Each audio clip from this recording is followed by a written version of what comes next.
네. 4,818.5대 1. 이게 대체 뭐냐 싶으실 수 있어요. 뭔지 찬찬히 보시면 나옵니다. 먼저 첫 번째 기사예요. 헌재 탄핵 심판 선고 출석 안 한다. 네. 윤 대통령 측 어제 입장을 발표했습니다. 뭐라고 얘기했는지 같이 볼까요? 대통령이 탄핵 심판 선고 기일에 출석하지 않기로 결정을 했다. 혼잡이 우려되는 상황에서 질서 유지, 대통령 경호 문제를 종합적으로 좀 고려를 했다라고 얘기를 했습니다. 아까 제가 살짝 봤습니다만 관저 앞 상황, 헌법재판소 앞 상황, 지금 차벽으로 둘러싸여져 있고 상당히 지금 집회 시위 인원들도 속속 지금 모여들고 있다라고 얘기를 하고 있죠. 때문에 질서 유지, 경호 문제를 이유로 일단 이 출석을 하지 않겠다라고 밝힌 상황입니다. 만약에 출석을 했더라면 저희 대심판정 구조 좀 같이 볼까요? 만약에 오늘 출석을 했었더라면 윤 대통령은 여기 앉았었을 겁니다. 대통령 대리인단 요 자리에 아마도 앉지 않았겠느냐. 지금 이 헌재 변론 모습을 많이 좀 이미 국민들께서 보셨기 때문에 그때 그 자리 옆에 변호인하고 옆에 앉았던데 맞습니다. 그 자리에 아마 앉아서 오늘 선고를 들었을 수 있는데 오늘 출석을 하지 않기로 했다라는 거죠. 근데 사실 윤영걸 대표님, 네. 일각에서는 윤 대통령이 역대 대통령 중에 저희 숫자 1에 해당하는 처음으로 본인 탄핵 심판 이 변론기일에 출석을 한 대통령이거든요. 그래서 법칙도 중요하게 생각을 하고 그러니까 나올 수 있을 것 같은데라는 전망이 있었는데 안 나왔어요. 저는 안 나온 게 당연하다고 봐요. 당연하다. 벌써 주사위는 던져졌잖아요. 주사위 던져준 게 보이지만 않을 뿐이지 주사위는 루비콘 강을 벌써 건넜어요. 네. 그러니까 변론 기일에는 나가서 헌법재판관들 설득도 하고 여러 가지 설명을 좀 했지만 지금은 그럴 의미가 없다고 보고 또 경호 문제도 크잖아요. 네. 지금 박근혜 전 대통령 때는 승복을 했는데도 불구하고 그때 4명이 사망하고 부상만 60여 명이 발생했어요. 오늘도 무슨 일이 나올지 모르겠어요. 제 아는 사람들도 탄핵 찬성도 있고 반대도 있는데 오늘 다 광화문에 다 나가겠대요. 아이고. 다 양복 입고 나가겠대요. 다치시면 안 되는데 그러니까 먼저 생각이 찬성도 드네요. 간다고 하고 네. 반대도 간다고 그러고 헌법재판소 근방에 진공구역을 했고 또 그 인사동이나 이쪽은 완충구역을 했지만 그럼에도 불구하고 선고되는 순간 상당히 순간적으로 사람이 흥분할 수 있거든요. 그러면은 무슨 일이 발생할지 모르거든요. 그래서 대통령이 저는 안 가신 게 잘했다. 기각이 되든 인용이 되든 대통령이 할 일은 정말 승복하고 나라 발전을 위해서 내가 뭘 할까 이걸 고민하는 게 아마 대통령의 도리라고 봅니다. 네. 여러모로 어떤 결론이 되든지 간에 직접 이 선고를 들으러 가지 않는 게 맞는 판단이다. 자칫 좀 자극을 할 수도 있다라는 말씀을 하셨어요. 오늘 결정에 따라서 파면 혹은 복귀 둘 중에 하나가 결정이 되죠. 다음 기사를 좀 볼까요? 파면된 경호의 모든 예우 박탈, 복귀 땐 국민 통합이 과제다라는 거예요. 네, 보겠습니다. 여기 인용된 파면된 두 번째 대통령이 되는 거고요. 만약에 인용이 됐을 경우를 지금 얘기를 하는 겁니다. 이렇게 되면 한남동 관저를 좀 나와서 사저로 가야 되지 않겠느냐. 그리고 연금 비서관 법정 예우가 다 사라진다라는 겁니다. 그리고 불소추 특권도 없어서 추가 수사도 가능하다라는 건데 살짝 저희 이 화면으로 이 시각 관저 앞의 모습이 보이고 있죠. 사람들이 상당히 좀 모여든 상황입니다. 네, 지금 보면은 윤 대통령을 파면하라라는 얘기가 있고요. 또 그 반대편 쪽에서는 윤 대통령을 또 복귀시켜야 된다. 탄핵에 반대한다라는 이 지지자들도 있는 걸로 좀 알고 있는데 지금 만약에 인용이 된다고 한다면 이렇다는 거예요. 이경민 변호사님.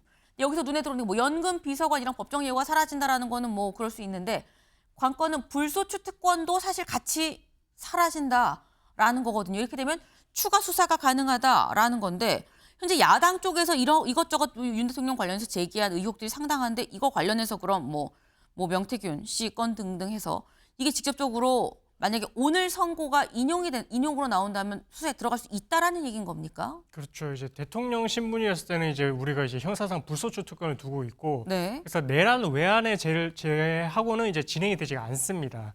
그래서 이제 내란죄만 그동안 이제 뭐 형사 재판이 진행이 됐다 이렇게 보시면 될 것 같고, 근데 만약에 인용이 되는 순간 이제 대통령의 신분에서 이제 박탈이 되기 때문에 네. 그러면 이제 불소추 특권도 당연히 사라지게 되는 것이고요.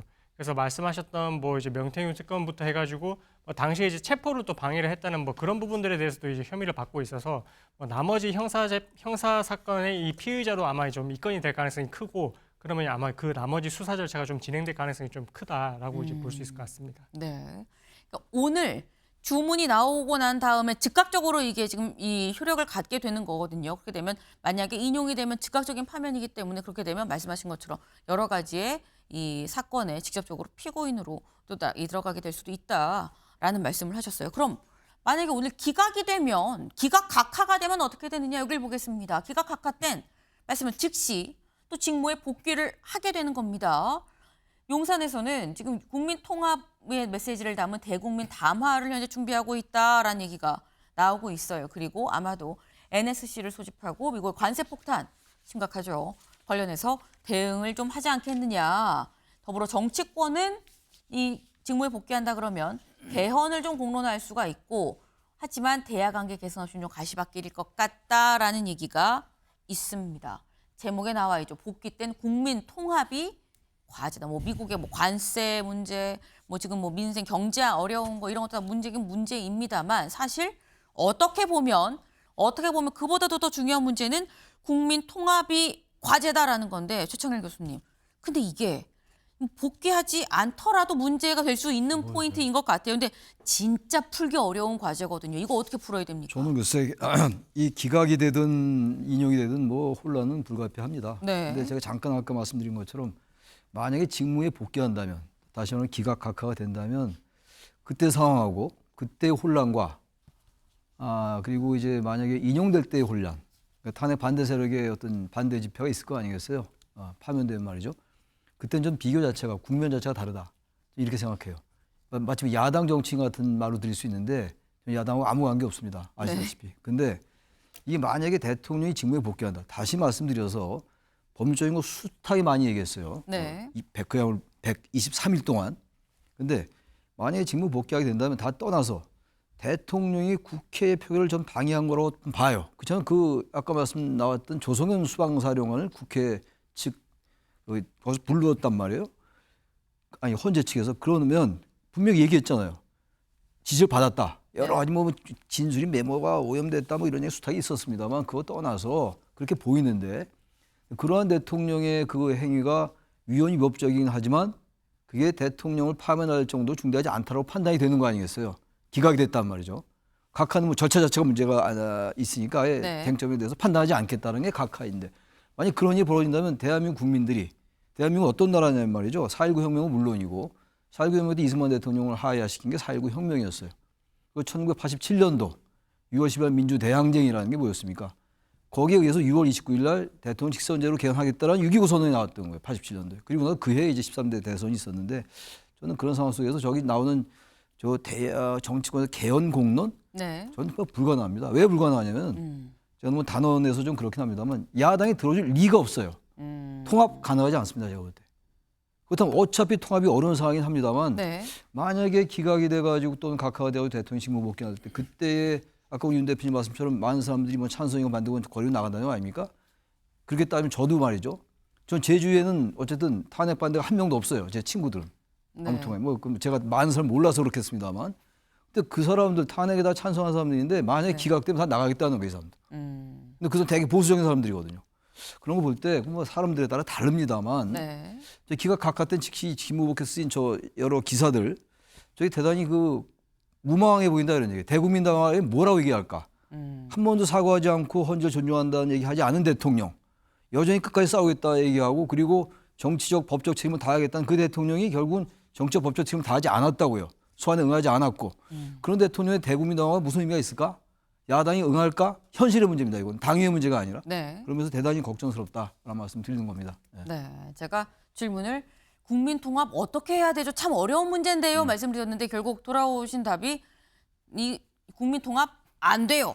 불가능합니다. 였었어요. 또 이게 또 답이면 너무 절망적이니까 또 윤 대표님 말씀도 한번 들어보겠습니다. 저는 국민 통합 가능하다고 봅니다. 네. 자기 패를 던지면 돼요.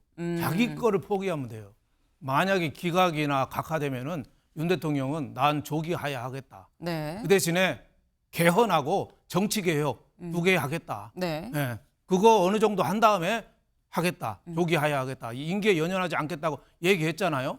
그러면은 저는 명분이 있다고 봐요. 우리나라 개헌이 안 되면은 다음 대통령 누가 되더라도 또 탄핵하고 또 감옥 가야 됩니다. 정치개혁, 선거제도부터 지금 소선구제 이거부터 많이 바꿔야 됩니다. 그래서 극한 검투사 정치 이거를 좀 막는 이 제도적인 거를 만들면은 저는 윤석열 대통령이 물론 뭐 사람이 쉽게 바뀌지는 않지만 제2의 6.29 선언을 할 수도 있어요. 6.29 선언 1987년에 체제가 네. 그때 민주화하고 산업화를 동시에 이뤄서 여태까지 우리가 40여 년간 잘 왔잖아요. 네. 그 문제가 생긴 게 자꾸 탄핵으로 골마 터진 거거든요. 그래서 윤석열 대통령이 뭐 기회가 있을지 없을지 모르겠어요. 만약에 인용이 되면은 정치 세력 구축하지 말고 진짜 재판이나 잘 받고 조용히 살고 만약 기각이나 각하가 되면은 네. 저는 제2의 6.29 선언에서 자기 카드를 모두 던지고 우선 또 김건희 여사부터 재판 받으라고 보내고 자기 거부터 다 던지라 이거죠. 그러면은 저는 국민한테 설득력은 얼마든지 있을 수 있다고 봅니다. 네. 이 말씀하시는 중에 최 교수님이 또 옆에 할 말 있다고 또 손을 드셨어요. 짧게. 짧게 말씀드릴게요. 네. 그 좋은 말씀이에요. 좋은 네. 말씀이고 저도 그렇게 됐으면 얼마나 좋겠습니까? 만약에 직무에 복귀했을 때. 근데 개헌이라는 게 말이죠. 국민들께서 내가 하야하겠습니다. 지난번 최우진실에서 분명히 얘기를 했잖아요. 네. 임기 단축과 개헌하겠다. 근데 권력이라는 게 그렇지 않아요. 돌아왔을 때 과연 가능할까의 문제고 설령 대통령이 정말 그런 생각을 가져서 내가 임기를 빨리 단축시켜서 하야하겠다. 얼마 있다가. 날짜 설정을 해요. 그럼 그때까지 개헌하겠다고 해도 제가 볼 때 국민들이 듣지 않을 가능성이 높아요. 왜 이 말씀 드리냐면은 지난 박근혜 전 대통령 때도 탄핵이 계속 나오면서 그때 야당도 그랬어요. 야당도 일단 대통령직을 유지시키고 네. 그래서 총리를 국회 선출로 바꾸고 그래서 사실상 대통령을 업무를 거의 정치시킨 걸 하되 대통령직을 유지시키자. 탄핵하지 마자 이런 얘기였어요. 네. 그러고 난 다음에 국민들이 그거 못 기다리겠다. 무슨 하야하냐. 당연히 물러나라고 나온 게 그리고 나온 게 200만 원 쏟아져 나오고 12월 9일 날 탄핵소추가 의결됐던 기억이 있어요. 아마 국민들이 하야 언제까지 하겠습니다. 그때까지 개헌할 테니까 기다려 주십시오. 그 말을 국민들이 믿을까요? 탄핵을 찬성하는 국민들이. 전 그게 그래서 쉽지 않다는 거예요. 설령 그런 진정성이 윤 대통령이 있다 하더라도 이건 물론 기각 각하를 이제 예정해서 하는 얘기인데 그게 쉽지 않다. 윤 대표님 말씀 대단히 좋은 말씀인데 현실 정치에서 그게 과연 이루어질까? 저는 대단히 불가능하다. 대단히 어렵다 불가능보다는 그런 말씀 드립니다. 그리고 개헌 생각 없어질 수도 있어요. 만약 복귀한다면 다 예측입니다만 제가 너무 비관적으로 말씀드리는지 모르겠는데 이게 현실입니다. 네. 현실을 제가 예측하는 걸 뿐이고요. 아마 제 만약 기각 각하 때는 저희 예측이 틀렸으면 좋겠어요. 네. 쉽지 않을 겁니다. 아마. 알겠습니다. 지금 두 분이 상당히 다른 전망을 좀 내놓으셨어요. 네. 이제 어떤 전망으로 좀 흘러갈지는 알 수가 없는 거죠. 사실 그 상황은 이제 정말 1시간여밖에 남지 않은 것 같은데 그때 그 이후 상황을 좀 지켜봐야 될 것 같다라는 생각이 좀 드는데 근데 지금 저희가 이런 얘기를 하는 게 요즘에 2명, 3명만 모여도 다 어떻게 될 것 같아? 몇 나올 것 같아? 뭐가 나올 것 같아? 이런 얘기를 지금 하죠. 그만큼 관심이 상당히 지대한 사안이다. 지대할 수밖에 없죠. 왜냐하면 대통령이 파면되느냐 안 되느냐의 문제이기 때문에 이런 관심이 이렇게 드러난 것 같습니다. 다음 기사 볼까요? 방청 신청 놓고도 양측 기싸움. 20석에 10만 명이 몰렸습니다. 방청석에 들어갈 수 있는 사람은 20명밖에 안 돼요. 근데 10만 명이 몰렸다. 그래서 이번에 방청권 경쟁률이 몇이냐. 4,818.5대 1입니다. 네. 서울대 들어가는 것보다 더 어려워요. 네. 진짜 어렵다라는 거죠. 근데 이렇게나 지금 9만 6천 명이 넘는 사람이 지원을 해서 이 중에 20명이 뽑히는 건데 근데 이게 그럼 전에 박근혜 전 대통령 때 노무현 전 대통령 때는 어땠어? 준비해 왔습니다. 그래서 노무현 전 대통령 때 21.3대 1이었었어요. 네. 박근혜 전 대통령 때 이때도 경쟁률 높다. 와, 높네 했지만 765.6대 1이었다. 지금 비교하면은 거의 한 6배가 넘는 상황인 거죠. 박근혜 전 대통령 때에 비해서도 상당히 많이 몰렸다라는 겁니다. 네.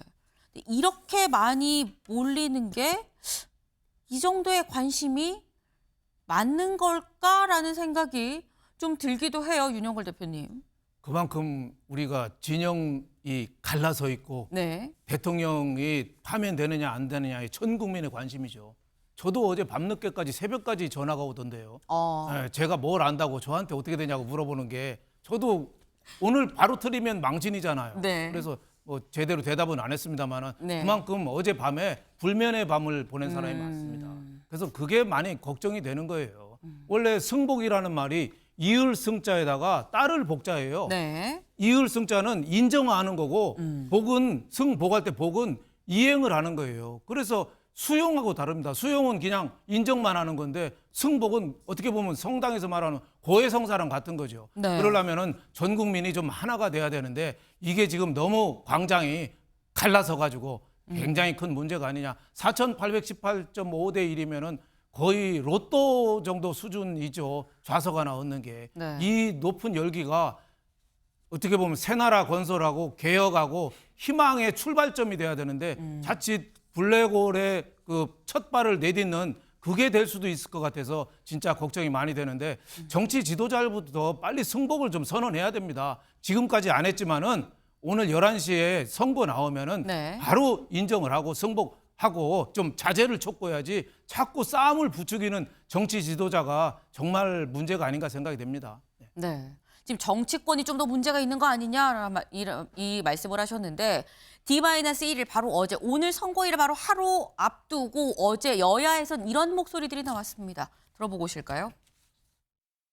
이재명 대표는 승복 여부를 묻는 질문에 승복은 윤석열이 하는 것이라며 사실상 불복을 선언했고 저와 국민의힘은 대통령 탄핵심판 판결에 승복할 것이며 탄핵심판 이후를 철저히 준비하고 대비할 것입니다. 대통령 직무 복귀로 결정된다면 우리 당도 서둘러 적극적으로 개헌을 추진하겠습니다. 이런 국가폭력은 다시는 대한민국 역사에 재발돼서는 안 됩니다. 12.3 친위 군사 쿠데타 계획에는 약 5천 명에서 1만 명의 국민을 학살하려던 계획이 들어 있습니다. 더 나은 삶을 살게 해달라고 세금 내고 권력을 맡겼더니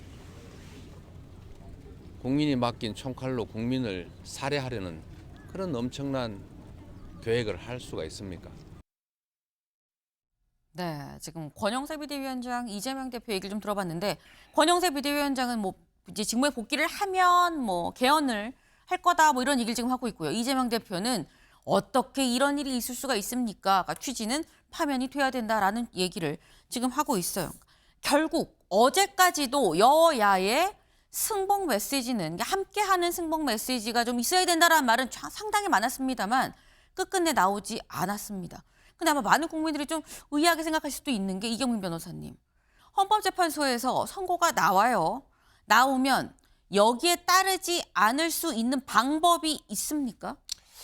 사실 이게 단심제라고 부르거든요. 네. 단심제라고 부르는 게 우리가 이제 보통 재판에 있어서는 뭐 3심제라고 해서 1심, 2심, 3심 이렇게 항소를 하고 불복을 할 수 있는 절차가 있는데 헌재의 결정은 단심제. 그래서 한 번의 결정으로 끝이 나기 때문에 여기에 대해서는 불복을 할 수 있는 방법이 없습니다. 네. 그리고 우리가 이제 그 주문을 낭독하는 시간을 이 대본에 적는데 그 적는 이유도 그 대본을 그러니까 주문을 낭독했을 때 그때부터 시점으로 효력이 발생을 하거든요. 그렇기 때문에 이게 그 순간부터 효력이 발생하고 확정되기 때문에 이게 그 의미를 가진다라고 생각을 하시면 되고 네. 그래서 이거를 이제 받아들이셔야만 우리가 이제 이후에 이렇게 통합의 방향으로 나아갈 수 있기 때문에 그래서 이런 부분들에 대해서 뭐 정치권들에서부터 뭐 승복 메시지가 나와야 된다. 좀 이런 이야기가 좀 나오고 있는 것 같습니다. 말씀 들으셨죠? 단심제입니다. 승복하지 않으면 달리 방도가 없는 사안이다라는 거예요. 하지만 그럼에도 불구하고 정치권에선 목소리가 지금 하나로 모이지가 않고 있다. 그래서 좀 우려가 된다라는 말씀을 지금 윤 대표님이 하셨다라고 보면 될 것 같습니다.